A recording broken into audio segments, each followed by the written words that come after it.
తాకట్లో ఉన్న మీ బంగారాన్ని విడిపించి ఆ రోజు ఆన్లైన్ రేటుకి కొంటాం. Sharma gold company.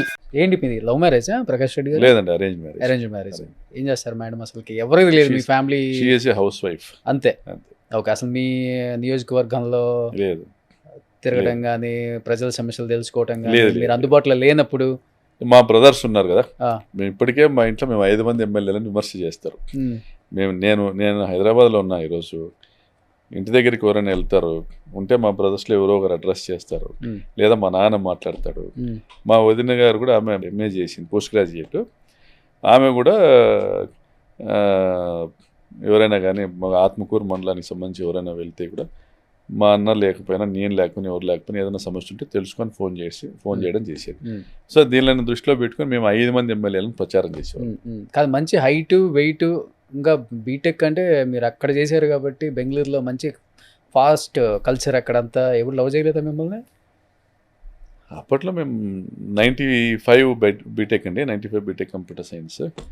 అప్పట్లో మేము ఉన్నటువంటి మా నేపథ్యము ఆ రోజు పరిటాల రవి హవా జరిగేటువంటి రోజుల్లో 95లో పరిటాల రవి మంత్రి.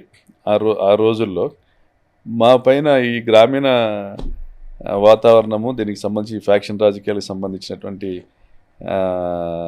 ఆ ఫలితాలు చూస్తున్నటువంటి క్రమం అది. సో వాటి ప్రభావం ఉంది, కానీ ఎప్పుడు లవ్ ఇంకొకటి ఆలోచన ఎప్పుడు చేయలేదు. అసలు లేదు. అమ్మాయి వైపు కూడా చూడరు. దానికి ఏమైనా ఎదురుగా కనపడితే చూస్తాం, మీరైనా నేనైనా చూస్తాం. దాంట్లో ఏముంది. సో కిడ్స్ ఏం చేస్తున్నారు ఇప్పుడు? కొడుకు BBA కంప్లీటెడ్ అండి, ఆ, పాప 10th చదువుతుంది. ఓకే. సో ఫ్యామిలీ అంతా అనంతపురే. ఓకే. సో వాళ్ళు అసలు రాజకీయాల గురించి కానీ ఎట్లాంటి డిస్కషన్స్ ఉండదు. బుద్ధుంటే రాజకీయాల్లోకి రావద్దు అనేసి నేను ఈ మధ్య ఒక ఇంటర్వ్యూలో చెప్పాను. ఆ, బుద్ధున్నోడు ఎవడు రాజకీయాల్లోకి రావద్దు, డబ్బున్నోడు రావద్దా, బుద్ధున్నోడు రావద్దా? బుద్ధున్నోడు రావద్దు. మీకు చాలా డబ్బులు ఉంటే రండి, ఓకే. దీంట్లోకి వచ్చి సంపాదించుకుంటామంటే మీరు రాజకీయాలుగా మీకు అర్హత లేదు. ఓకే. లేదు, మీరు దీంట్లోకి వచ్చి మీరు సంపాదించింది పోగొట్టుకునే దానికైతే ఉమ్, మీకు చాలా ఉంటే రండి, కానీ ఉమ్, మీకు మీ కుటుంబం సరిపోయేదానికి, మీ జీవనానికి సరిపడా ఉంది, మీటింగులకు వచ్చి వెళ్ళేటువంటి పరిస్థితి మాత్రమే ఉంటుంది, మేము ఎవరికి 10 రూపాయలు సాయం చేయలేని పరిస్థితి ఉంటుంది అంటే మాత్రం రావద్దండి. ఉన్నది పోగొట్టుకోవడం తప్ప ఏముండదు. ఓకే. సో స్పెండ్ చేస్తారు ఫ్యామిలీతో టైం ఇలాంటి సంక్రాంతి టైంలో కానీ? మామూలుగా మేము ప్రతి సంక్రాంతికి ఊర్లో అందరు కలుస్తాం. Hmm. మా ఊర్లో తోపుదుర్తి గ్రామంలో మా ఇంట్లో మా నాన్న ఆ జనరేషన్లో ఎల్డెస్ట్, మా చిన్నాయన వాళ్ళు, మా చిన్నమ్మ వాళ్ళు, సో మేము అంతా కజిన్స్ అందరు కలుస్తాం. వేరే వేరే కంట్రీస్కి వెళ్ళటం పిల్లలతో ఫ్యామిలీతో? నేను ఎప్పుడు వేరే ఎక్కడికి వెళ్ళలేదండి.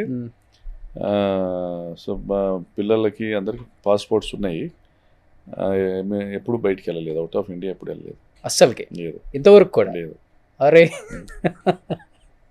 కొంచెం విచిత్రంగా ఉంది. మరి ఇంకా విచిత్రం ఏంటంటే 95 అవుట్ గోయింగ్ బ్యాచ్ మాది, BE కంప్యూటర్ సైన్స్. నేను మా బ్యాచ్ వాళ్ళు దాదాపు 90% యూఎస్లో ఉన్నారు. ఓకే. అంటే అప్పుడు మెయిన్ ఫ్రేమ్స్ బూమ్ వచ్చింది, అప్పుడు వెళ్ళిపోయినారు అందరూ కూడా.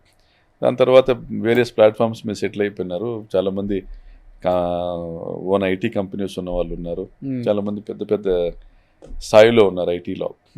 బట్ నేను ఇక్కడే ఉండిపోవాల్సి వచ్చింది అప్పుడు ఉన్నటువంటి పరిస్థితుల వల్ల. కాంట్రాక్టర్గా పనులు చేసుకుంటూ ఉండేవాడిని.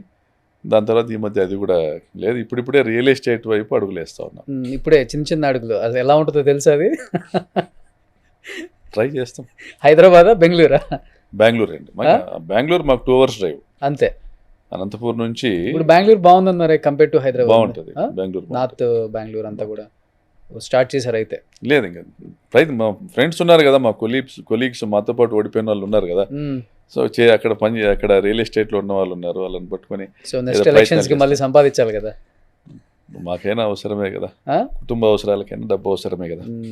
సుమన్ టీవీలో మీ పర్సనల్ అండ్ బిజినెస్ ప్రమోషన్స్ కోసం కింది నెంబర్కి కాంటాక్ట్ చేయండి.